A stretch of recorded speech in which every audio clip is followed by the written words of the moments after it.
live 40-yard dash track with Timothy Flanders, RB10 for those at home.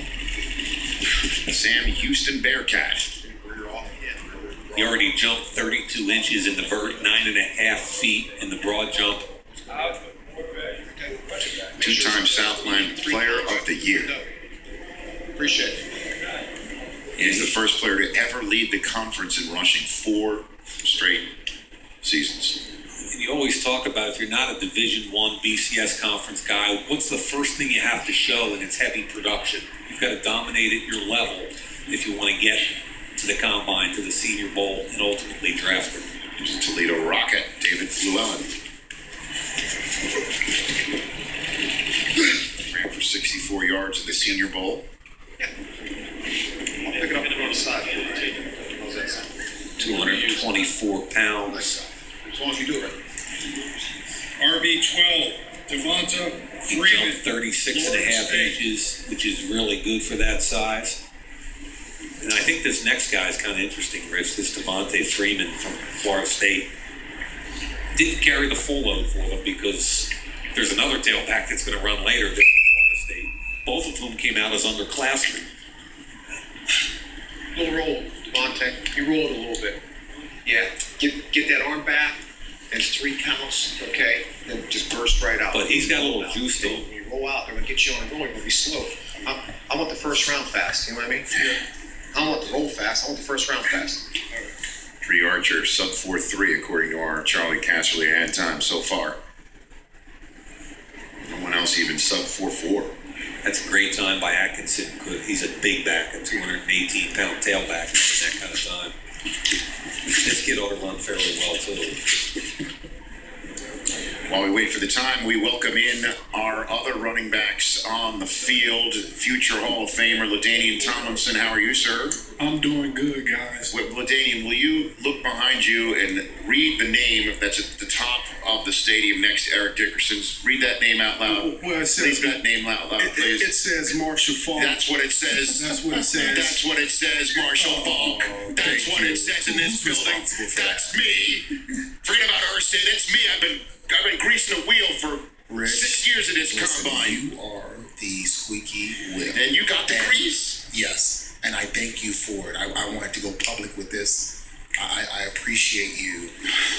Every year that we've been at this combine, from one stadium to the next, I appreciate that. being an advocate for my name going up. And Jim Irsay said, we heard Rich and we heard Rich loud. So thank you, Rich. You're welcome. What do you think of these running backs you're seeing out here today, Marshall? Obviously, let's just start with Dree and the time that he ran, Dree Archer. That's impressive. And I keep saying this: if you go to Kent State and you come here, you didn't come here to run a 4.5. Like you came here because you impressed some people. So we were expecting him to run a good time. I just didn't expect that good of time. But I'm impressed with the different size of backs, the big backs that we have. Man, there's some guys that when you look at them, they look like the violent runners that we saw last year. It's impressive what we're going to see from them, but the 40, it doesn't fit a lot of these guys. I want to see these on the field drills. I want to see him book bags. I want to see him catch the ball.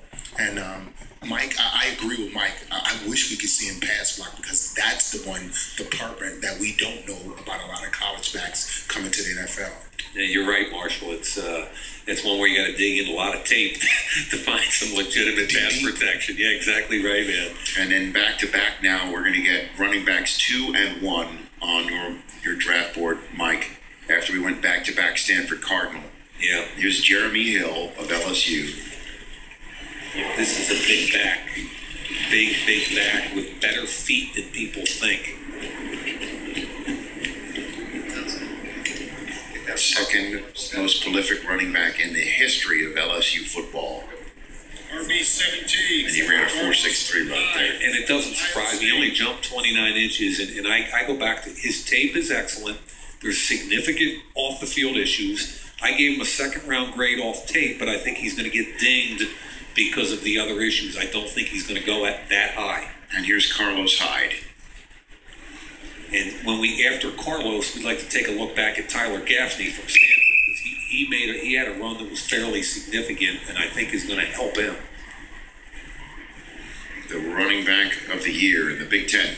Yeah, you rolled a little bit out, okay? Wasn't sure what you're going to do with the arm, then you rolled out. Okay, as soon as you get that arm on the hip, 3 counts, then fly out. At First round speed, not the rolling speed, okay? You see the calves on this guy? I mean, the calves, the lower body on him is so developed, so big and strong. Look at that right there. Quads, hams. He's 230 pounds. He jumped 34 and a half inches in the vert, 9.6 in the broad jump. He's not going to run a record time, but if he's anywhere near 4.55, that would be excellent for him. Let me talk about, he might have pulled a left hamstring there. He grabbed it. RB 18, Storm That would be a shame if this shuts him down for the day, because you want to see him on the field drills too. Yeah, That guy is also a big game running back. We all know about the Ohio State-Michigan rivalry. In 2012, 146 yards against Michigan. This year, 226 at Michigan. So you're considering that still a big game? Yes, it is a big game. Tough guy. It is a big game. RB 19, BC. Henry And now, Storm Johnson with a 4.5 flat. We saw good his time. quarterback today, obviously, in Blake Bortles. Here's Gaffney as per your request, Mike. Now, this is a 3-down back, one of the best pass protection backs in this draft. At Stanford, he ran the ball over 300 times after he tried to go pro baseball as a junior, and him running in the 4.4s is significant. Most people had 4th, 5th round grades on him. If they realize he's a 4.4 guy, he could be a 2nd or a 3rd round grade, and that helps him immensely. Henry Josie. Missed the entire 2012 season. He tore his ACL, his patella tendon, his MCL, and both a lateral and medial meniscus in 2011, and came back and had a huge year. And I really root for this kind of kid. And his time from the Missouri Tiger program is 4.4 flat. Yeah, that's a good number. You know, and we've been mentioning Missouri quite a bit. 7 players at this combine. Missouri football, and here's Trey Mason.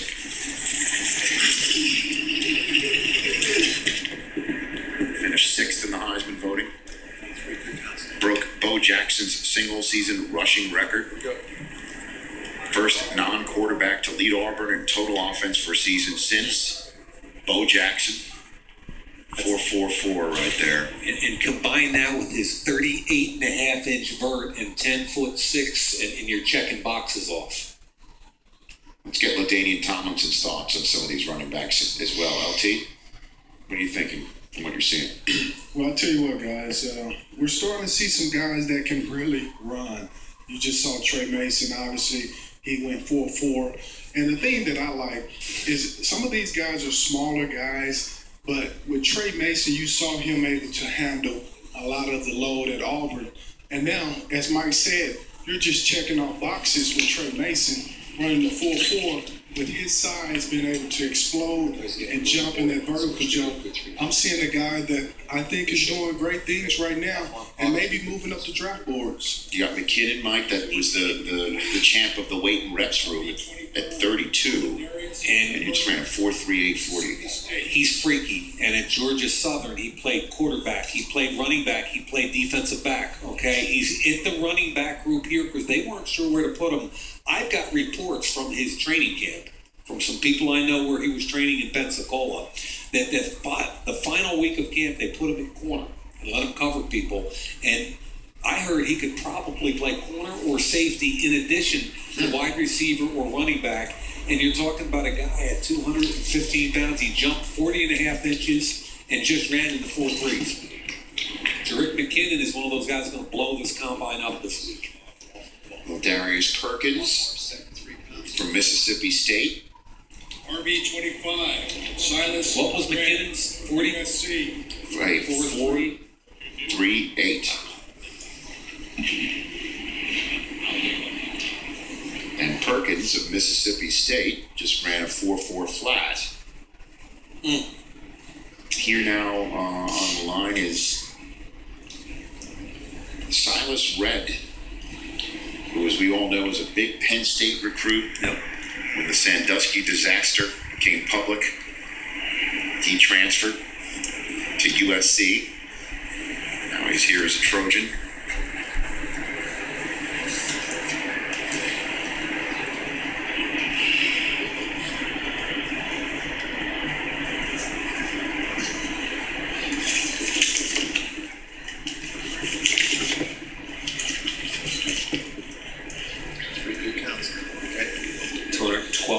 Tailback did 37 inches in his vert today, 10 feet 2 in the broad jump. Good counsel off the ball. RB 26, Bishop Sankey, Washington. Red with a 4.68 40, leading to the number 3 running back on the draft board. Bill O'Brien, as we all know, went to Penn State. He was the one who was coaching there in the wake of the Sandusky scandal. He is now head coach of the Houston Texans, as we all know. Sankey. The box I need to see checked off for him are hands, because I got to get deeper in his tape to see what kind of routes he runs, how well he catches the football. He's usually a cut blocker, an aggressive cut blocker in pass protection, like you see him stay up high. But this guy's a great combination of make you miss, but north-south. He stays north and south, but can make you miss. Okay, here comes Lake Seastrunk.